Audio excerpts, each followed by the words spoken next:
എല്ലാവരും വിട്ടൊഴിയുന്ന സമയം ഡോക്ടർ പറയാണ് രോഗി മരുന്നിനോട് പ്രതികരിക്കുന്നില്ല.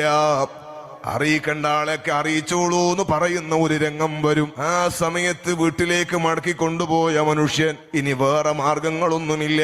എഴുന്നേറ്റ് നടക്കാൻ സാധിക്കുന്നില്ല. മരുന്ന് ഇഞ്ചക്ഷൻ ചെയ്താൽ അങ്ങോട്ട് കയറുന്നില്ല. ഒരു മാർഗവുമില്ല. കിടന്ന കിടപ്പിൽ നിസ്സഹായനായ മനുഷ്യന്റെ അടുക്കൽ മലക്കുൽ മൗത്ത് അസ്റായീൽ അലൈഹിസ്സലാത്തു വസ്സലാം വന്നിട്ട് ഇവന്റെ റൂഹങ്ങ് പിടിക്കാൻ പോകുന്ന സമയം, ആ സമയത്ത് അല്ലാഹുവിനോട് മലക്കുൽ മൗത്തിന്റെ സാന്നിധ്യത്തിൽ ഇവൻ പറയുന്നത്, റബ്ബി ലൗലാ അഖർതനി ഇലാ അജലിൻ ഖരീബ്, വളരെ ചെറിയ സമയം നീ എന്നെ ഒന്ന് നീട്ടിത്തരൂ അല്ലാഹ്, ഫഅസ്വദ്ദക വഅകും മിനസ് സ്വാലിഹീൻ, ഞാൻ സ്വതക്ക ചെയ്തോളാം, സ്വാലിഹീങ്ങളെ കൂടെ കൂടിയേക്കാം, എനിക്കൊന്ന് സമയം നീട്ടിത്തരുവോ അല്ലാഹ്.